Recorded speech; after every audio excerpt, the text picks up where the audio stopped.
Nous voici au domaine de la Tour, face à la chapelle, qui est un modeste édifice de plan rectangulaire avec une tourelle ronde construite en granit.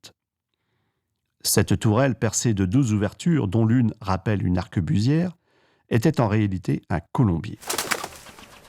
Mais l'élément important de cette chapelle, qui date de 1500, est à l'intérieur. Entrons. Le joyau de la commune est ce magnifique vitrail du XVIe, classé à l'inventaire des monuments historiques. On y voit, à gauche, un homme, les mains jointes, agenouillé sur un prie-dieu, devant lui un livre d'heures. Il s'agit de René Perrault, prévôt de Nantes et qui était propriétaire du domaine de la Tour en ce début du XVIe siècle.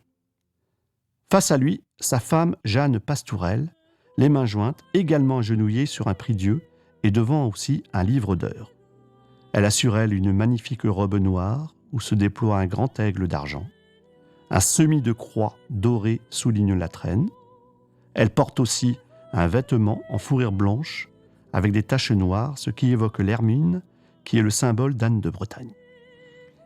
Elle a sur la tête un chaperon en velours noir, qui est une coiffe que la reine Anne de Bretagne a mis à la mode au tournant du XVe et XVIe siècle. Le message est clair. Nous sommes bel et bien en Bretagne.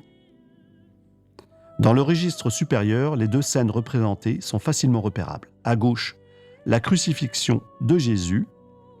De chaque côté de la croix, Marie, mère de Jésus, et l'apôtre Saint Jean. Dans la scène de droite, la déposition de croix, appelée autrefois la déploration de la Vierge, ou plus communément la Pietà.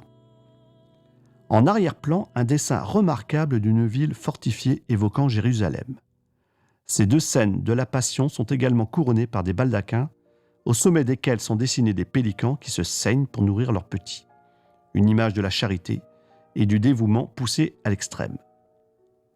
La chapelle étant isolée, elle n'est pas ouverte au public, sauf pour des groupes d'au moins 10 personnes. Il suffit de prendre rendez-vous au service culturel.